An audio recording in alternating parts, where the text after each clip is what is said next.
હા હવે આવ્યું. ઓકે, હવે એક કામ કરજો, જ્યારે પણ એક મિનિટ, જ્યારે પણ હું તમને અત્યારે, કારણ કે શું થાય છે કે લેક્ચર્સ રેકોર્ડ કરું છું ને, ઓકે, એટલે એડિટિંગ કરવા પડે છે, કારણ કે આપણે આગળ જે કંઈ પણ વધારે વાત કરેલું હોય કે બધા જોઈન્ટ થતા હોય ટાઈમ બધું કટિંગ કરવા માટે બહુ પ્રોબ્લેમ છે. चलो, सो अब हम क्या करेंगे, तो जैसे आप देख सकते हो जनरली रेसिंग के जो ऐसे रोड होते हैं इसमें ऐसे होता है, ओके, यदि आपने देखा हो तो मौत का कुआं सर्कस में होता है, तो वो क्या है, वो क्या किसके बेस पे काम करता है, इसी के बेस पे काम कर रहा है ना। तो अपनी स्पीड इतनी रखेगा कि जिसकी वजह से उसका सेंट्रीपिटल फोर्स उसको नीचे नहीं गिरा पाएगा। समझ में आ रहा है कि नहीं? ज्यादा से ज्यादा स्पीड से गोल गोल घूमता है, जिसकी वजह से क्या होगा, उसका सेंट्रीपिटल फोर्स बढ़ जाएगा, स्पीड बढ़ेगी तो, जिसकी वजह से वो ऊपर भी नहीं जाएगा नीचे भी नहीं जाएगा, और एज यूजुअल इससे कर्व पार्ट्स में क्या हो सकता है, रह सकता है। समझ में आ रहा है कि नहीं? लाइक સર પણ એ તો સ્ટ્રેટ હોય ને સિલિન્ડર ની જેમ, આમાં તો કર્વ છે, શું સ્ટ્રેટ હોય, સીધો હોય એટલે એ જ વસ્તુ થઈ ને, છે કર્વ જેટલું આ રીતનું હશે એટલો ઓછો થશે। હવે એ કર્વ એટલા માટે મેક્સિમમ સેન્ટ્રીપિટલ ફોર્સ લાગે, ખ્યાલ આવ્યો કે નહીં? એટલે આ તો કર્વ એટલા માટે રાખેલો હોય છે કે ભાઈ સમજી લો કે આ તો શું છે કે રેગ્યુલર રસ્તો છે, ઓકે, એ તમારે છે ને એ થોડુંક ચેલેન્જિંગ રસ્તો, એટલે એ લોકો થોડો વધારે શું રાખે, એક્ઝેક્ટ રાખે, બાકી કોઈ ફરક ના પડે, જેટલો કર્વ હશે ને એટલો બેનિફિટ હોય આમાં, તો ખ્યાલ આવી ગયો, જેટલો ભાગ કર્વ હોય ને એટલો બેનિફિट છે। चलो, तो motion of the vehicle on the banked circular path. अब क्या हुआ, देखो आगे की सिचुएशन देखी होगी आपने, तो एक चीज थी, एक मिनट, कि यहाँ थोड़ा एक काम करो, फिर से लिख रहा हूं कि ऑब्जेक्ट है, आगे की सिचुएशन की मैं बता रहा हूं, normal mg mv square upon r और फ्रिक्शनल फोर्स। जब हमारी स्पीड उसकी जो मैक्सिमम स्पीड है उससे ज्यादा हो जाती है, तब fs की एक वैल्यू की लिमिट होती है, जिसको हम लिमिटिंग फ्रिक्शन भी बोलते हैं, मैक्सिमम फ्रिक्शन या लिमिटिंग फ्रिक्शन। अब उससे ज्यादा ये फ्रिक्शन लगा पाएगा नहीं, तब क्या होगा, ये फोर्स बढ़ जाएगा, फ्रिक्शनल फोर्स से। अब इस सिचुएशन में क्या होगा, इस सिचुएशन में बोलो, स्किड हो जाएगा व्हीकल्स आपका। अब समझ लो मुझे और ज्यादा स्पीड से भी चलाना है और स्किड भी नहीं होना है, तब उस केस में मुझे इस फ्रिक्शन का साथ देने वाला कोई दूसरा फोर्स चाहिए एक्स्ट्रा। एक दो तरीके से हम कर सकते हैं, या तो ऐसे मैंने बताया स्ट्रिंग लगा दो और आपके व्हीकल के साथ अटैच कर दो कि बाहर ना घूम सके, लेकिन ऐसा तो पॉसिबल नहीं है, रोड के ऊपर तो हर एक स्ट्रिंग हर एक व्हीकल के साथ अटैच नहीं हो सकती, इनप्रैक्टिकल आइडिया है। तो दूसरा हम क्या करें, तो कुछ ये जो अभी क्या था, ये नॉर्मल रिएक्शन फोर्स है ना, उसका कोई हमारे लिए यूज नहीं था, ये दोनों ऐसे खाते पीते घर के थे, कोई काम के नहीं थे। अब हमने क्या किया, थोड़ा उसको कर्व कर दिया, ये रास्ता था, समझ लो। अब थोड़ी सिचुएशंस को समझने का ट्राई करो, ये लेवल रोड है, mv square upon r, frictional force F n और mg। अब हमने क्या किया, रोड को ऐसे कर दिया, तो नॉर्मल डायरेक्टिव फोर्स कहाँ लगता है बताया ना आपको, ओरिजेंटल के साथ 90 डिग्री बनाता है रोड के साथ, तो यहाँ रोड ऐसा है तो उसके साथ ये 90 डिग्री बनेगा। अब इस सिचुएशन में ये वर्टिकल पूरा का पूरा नहीं रहेगा, थोड़ा क्रॉस में रहा है, देख लो है, ये नॉर्मल क्रॉस हो जाएगा। अब जैसे ही ऑब्जेक्ट क्रॉस होगा तो वो वर्टिकल के साथ कुछ एंगल बनाएगा, जिसको हम थीटा बोलते हैं। ये थीटा कहाँ से आया मैं बताता हूँ, पहले ये खाली ध्यान दो। उसके दो भाग हो जाएगा, एन कॉस थीटा और एन कॉस थीटा और एन साइन थीटा। अब क्या हुआ सिचुएशन समझो, कि ये जो नॉर्मल था, जो पहले ऐसा था, अब कुछ ऐसा हो गया, जिसके हिसाब से यहाँ कुछ F के साथ कुछ कंपोनेंट उसका साथ देने आया, जो फ्रिक्शन के साथ ऐड हो गया, जिसकी वजह से ये जो mv स्क्वायर अपॉन r जो वर्टिकली लग रहा है, यानी कि इस साइड लग रहा था, उसका अपोज करने वाला फोर्स अब खाली फ्रिक्शनल फोर्स नहीं है, उसके साथ ये नॉर्मल रिएक्शंस का साइन थीटा कंपोनेंट भी आ गया है। अब ये mg को ये हो जाएगा फ्रिक्शनल फोर्स है, उसके दो कंपोनेंट मिले, तो अब थोड़ा सिचुएशन चेंज हो जाएगा। उसका जो पूरा का पूरा फिगर है मैं अभी आपको बता रहा हूँ। अब पता चला ना, कॉन्सेप्ट समझ में आया कि नहीं, क्या किया हमने, ये कर्व करने का, बैंक करने का रीजन क्या था, ये जो नॉर्मल रिएक्शन जो ऐसे होता था ऊपर और mg नीचे होता था, एक दूसरे के इफेक्ट को कैंसिल कर रहा था, यहाँ कुछ अलग होगा सिचुएशन, और ऐसे क्लोज्ड पाथ में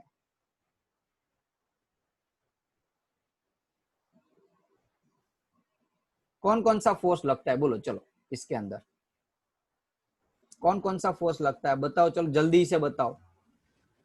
ऑब्जेक्ट है, एक वेट हाँ, mg, normal mg, reactive force n, frictional frictional force f, mv square mv R. Square upon r, ये सारा लिखना है वो आपके एग्जाम में। और एक बस इतना फोर्स लगे, फोर्स तो इतना ही है, फोर्स बड़े नहीं है। अब फोर्स की कुछ डायरेक्शन चेंज कर दी हमने, स्लोप को बना के फोर्स की डायरेक्शन चेंज कर दी, और नॉर्मल रिएक्टिव फोर्स ऐसे लगेगा। एक मिनट, हाँ, mg यहाँ है, ये थीटा है, एक मिनट हो, वर्टिकली होगा ना, mb square upon r, okay. ये फ्रिक्शनल फोर्स है F, क्योंकि फ्रिक्शनल फोर्स तो इससे ही लगेगा सरफेस के ऊपर ही। ये Z बन रहा है, देख लो, हाँ कि ना, F cos थीटा, हाँ, और नीचे आएगा F sin थीटा।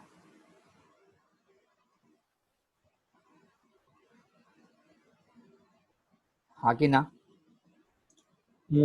अब कंपेयर कर दो चलो, ओके। थोड़ा मैंने भूल की है, एक मिनट,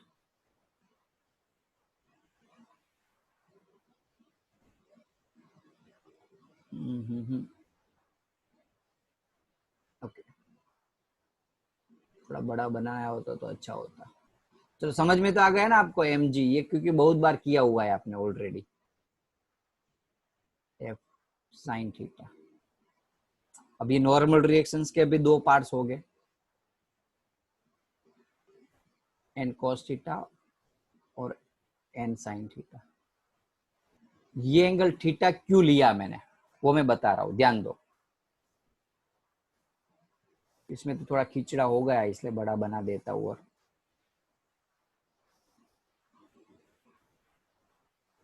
ये थीटा था,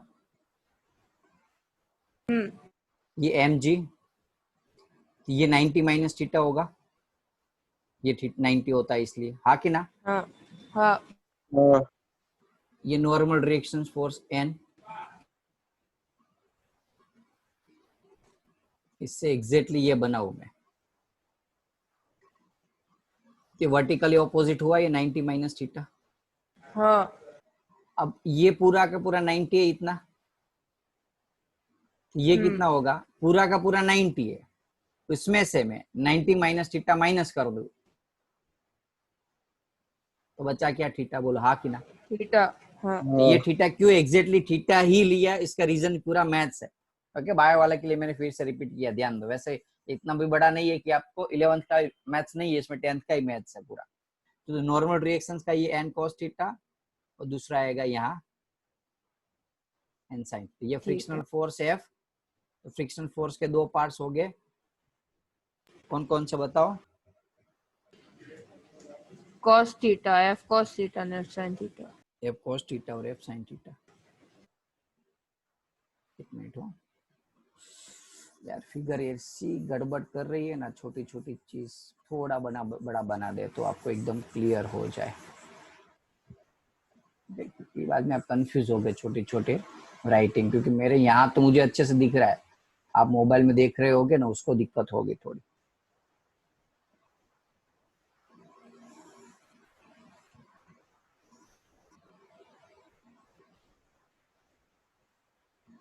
चलो, ये कार है, इसका ये फ्रिक्शनल फोर्स, ये नॉर्मल रिएक्टिव फोर्स है, wait mg,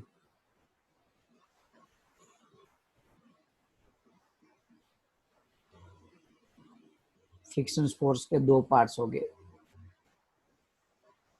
F cos theta, क्योंकि ये थीटा होगा ना, ये थीटा है इसलिए। एक्चुअल में ये ऐसा ही होता है फ्रिक्शनल फोर्स सरफेस के ऊपर है। ये थीटा, ये theta F cos theta. Okay, mg के साथ ये नीचे आएगा एफ साइन थीटा। चलो, नॉर्मल रिएक्शंस के दो पार्ट्स हो गए। 90 डिग्री हमने बनाया ना, एग्जैक्टली 90 डिग्री। थीटा। ओके, तो ये एक मिनट हो, ये भाग और ये भाग, ओके, इसमें ये थीटा है तो एन कोस थीटा, तो यहाँ आएगा एन साइन थीटा। बोलो, इतना पता चला है सभी को? और ये सेंट्रीपिटल फोर्स, कुछ किया नहीं है, जो समझा है वही था, लेकिन थोड़ी फिगर थोड़ी मैंने नीट एंड क्लीन बनाई है। क्लियर है सभी को? हाँ कि ना? સર ઉપરની સાઈડ નહીં લાગે સેન્ટ્રીપિટલ ફોર્સ? ફ્રિક્શનલ ફોર્સ આપણે આ બાજુ હે ને? ના લાગે ને, જે એટલે આમ આપણે રોડ ને આમ કર્યો છે, ડાયરેક્શન તો એ જ રહી છે। રોડ પહેલા સીધો હતો ને આમ લાગતો હતો, રોડ ને આમ કર્યો તો ડાયરેક્શન તો એ જ રહેવાની છે, ડાયરેક્શન થોડી ચેન્જ થઈ જાય। ઓકે, ફ્રિક્શનલ ફોર્સ ની ઓપોઝિટ માં લાગે ને? ના લાગે, ના લાગે। ફ્રિક્શનલ ફોર્સ છે એ આ નથી, હવે ફ્રિક્શનલ ફોર્સ આ છે, સમજી લો, એફ કોસ થીટા। ઓકે, હવે એફ કોસ થीटा ना भूली जाओ, आ एफ एस भूली जाना, बे कंपोनेंट થઈ ગયા છે। अब कंपैरिजंस करो। चलो ध्यान, अब भाई इतना पता चल गया सभी को? हाँ कि ना? थंब दिखा दो यदि क्लियर हो तो, जल्दी से जल्दी से। ओके, चलो कंपेयर करेंगे हम। सामने वाले फोर्स को कंपेयर कर रहे हैं, ध्यान दो, थोड़ा टाइम कम है इसलिए थोड़ा ध्यान देना। एन कोस थीटा, फोकस पूरा का पूरा यहाँ रखना। सामने वाले फोर्स बोलो, चलो सामने एन कोस थीटा के सामने वाले फोर्स वर्टिकली कंपोनेंट को कंपेयर किया, mg plus F sine theta. mg को मेन बना लो, mg is equals to N cos theta minus F sine theta. चलो अब वर्टिकल कंपोनेंट को कंपेयर करो, चलो जल्दी से, mv स्क्वायर अपॉन आर, यहाँ क्या है? cos theta plus n sin theta, n sin theta plus f cos theta. Okay, बोलो क्लियर है? अब चलो ये फर्स्ट इक्वेशन है ना, उसको नीचे लिख देते, डिवाइड कर देते सेकंड इक्वेशन के साथ। तो क्या कट होगा? एम कट होगा कि नहीं? हाँ कि ना? V square upon R G, यहाँ मैक्सिमम लिया हमने, मैक्सिमम स्पीड लिए, क्योंकि यहाँ म्यूएस एन लेंगे इसलिए मैक्सिमम स्पीड लेनी पड़ेगी। चलो एन साइन थीटा, एफ की जगह क्या लिख सकते हैं हम? एफ एस भी मैक्सिमम ले सकते हैं, क्योंकि यहाँ वी मैक्सिमम लिया तो यहाँ एफ एस भी मैक्सिमम लिया। एफ एस का फॉर्मूला म्यूएस एन था,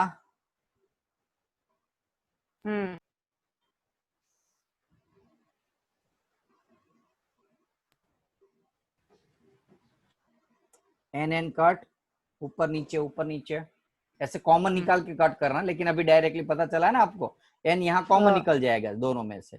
ओके, दोनों एन कॉमन निकाल के कट हो जाएगा। अब जो बचा उसमें सारी वैल्यू को मैं कोस से डिवाइड कर दूं,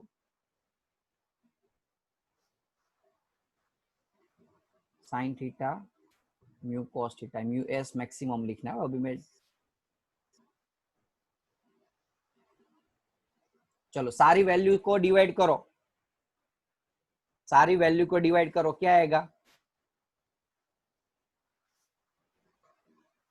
बोलो, कोस से डिवाइड करो, साइन को कोस से डिवाइड करो, टेन थीटा प्लस कोस को कोस से तो 1 कट हो गया, खाली म्यूएस बचा। कोस को साइन से, सॉरी कोस को कोस से तो 1 और साइन को कोस से तो 10। क्या किया यहाँ मैंने? डिवाइड किया, किससे? Divide by cos theta. V square को मेन बना लेता हूं तो, एक मिनट, सॉरी, चलो नेक्स्ट पेज पे लिखता हूं। तो वी स्क्वायर को मेन बना लेता हूं, तो R G tan theta plus mu S upon 1 minus mu S tan theta. Square हटा देता हूं, ये अंडर रूट में चला जाएगा, तो आपको मैक्सिमम स्पीड का फॉर्मूला मिला। बोलो क्लियर है? सेफ स्पीड बोलते हैं उसको, maximum safe speed. Safe speed क्या है मीनिंग पता चला? इससे ज्यादा आप नहीं चला सकते गाड़ी। ओके बहुत इजी है। कंपेयर किया पहले मैंने इक्वेशंस, इक्वेशन को कंपेयर करने के बाद रेशियो लिया, रेशियो लेने के बाद एफ की जगह म्यू एस डाल दिया, एन एन कट हो गया दोनों में, एन एन कट होने के बाद क्या किया बोलो? कोस से डिवाइड किया, कोस से एक ट्रिग्नोमेट्री में ऐसा सम आता था, थोड़ा कॉन्सेप्चुअल याद हो तो करते थे हम 10 में, यदि आंसर 10 में पूछा हो तो डिवाइड कर देते कोई एक पर्टिकुलर साइन में कोस से। Yes sir. ऐसा ही कुछ किया हुआ है। ओके बाद में क्या किया? 10 प्लस ऐसा बच्चा, आर जी ऊपर ले गए हम और v की वैल्यू किया तो अंडर रूट लगा दिया। बोलो क्लियर है? आपको बोला इतना अभी ऐसा लग रहा है कि ये हार्ड है, बाकी ये फिगर यदि आपकी क्लियर हो जाएगी ना तो फिगर में कुछ नहीं, आपने क्या किया? सारे कंपोनेंट है उसका पार्ट्स किया हुआ है, तो इससे इसके बेसिस पे आपने ये इक्वेशन डिराइव कर लोगे। अब ये इक्वेशंस के बाद तो पूरा मैथ्स ही है। चलो अब इसमें दो केस हो सकते हैं। यदि समझ लो कि जो स्लोप है वो फ्रिक्शनल लेस है, स्लोप है फ्रिक्शनल, फ्रिक्शनल लेस यानी कि उसके अंदर कोई फ्रिक्शन लगता नहीं है, तो म्यू एस की वैल्यू 0, तो v की वैल्यू कितनी होगी? RG tan theta. तो देखो यहाँ tan 0 लगा दो, सॉरी म्यू एस की जगह 0 लगा दो, ऊपर tan थीटा बचा, नीचे 1 माइनस म्यू एस की जगह 0 लगा दो, तो ये 10 इंटू 0 0, तो नीचे 1 बचा, तो ऊपर आंसर बचा हमारा RG tan theta. RG tan। बोलो सभी को पता चला, हाँ कि ना? हाँ श्योर? हाँ ओके देख लो आराम से, डेरिवेशंस को मैं एक मैसेज कर देता हूँ तब तक।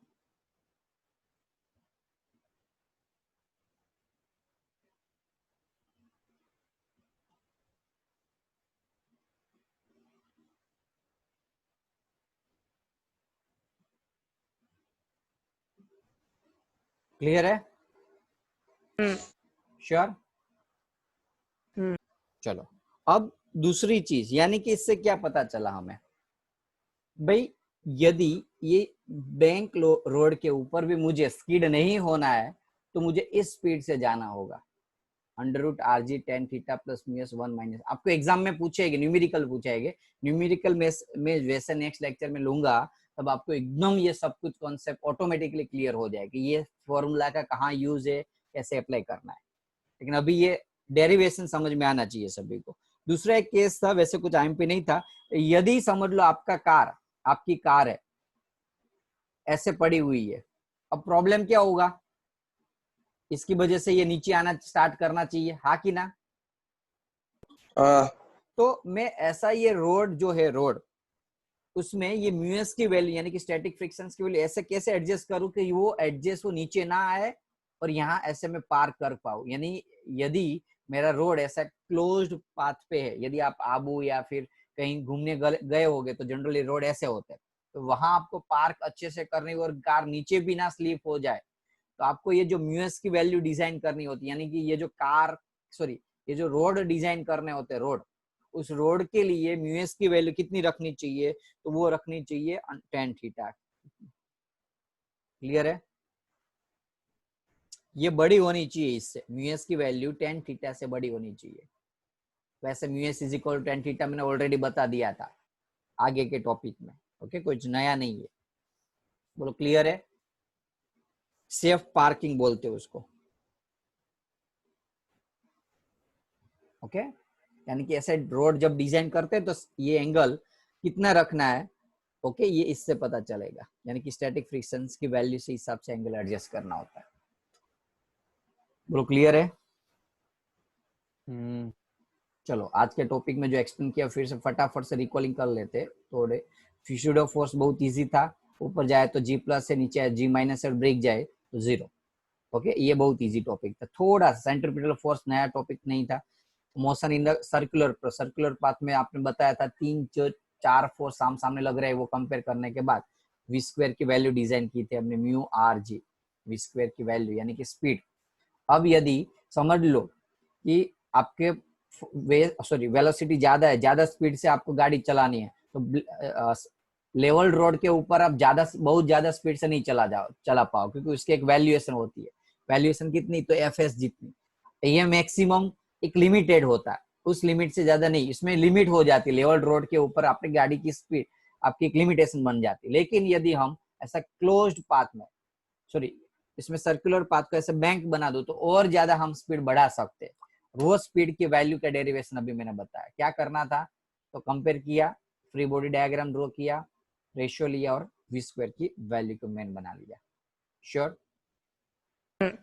ओके। होमवर्क के अंदर ये पूरा का पूरा टॉपिक 3 टाइम प्रैक्टिस करके मुझे भेजना है। काफी सारे स्टूडेंट्स होमवर्क रेगुलर नहीं भेज रहे। ओके, आप मेरे लिए, अपने पेरेंट्स के लिए यदि पढ़ रहे हो तो कोई बात नहीं, नहीं भेजना।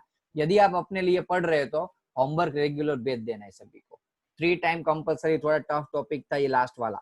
ओके, यानी कि डेरिवेशन थोड़ा टफ था। यदि समझ में आ जाए तो बहुत इजी है, और रट्टा मारने बैठोगे तो बहुत टफ है। चलो लेक्चर खत्म करूं तो मैं अब यहाँ। ओके, चलो बाय। बाय।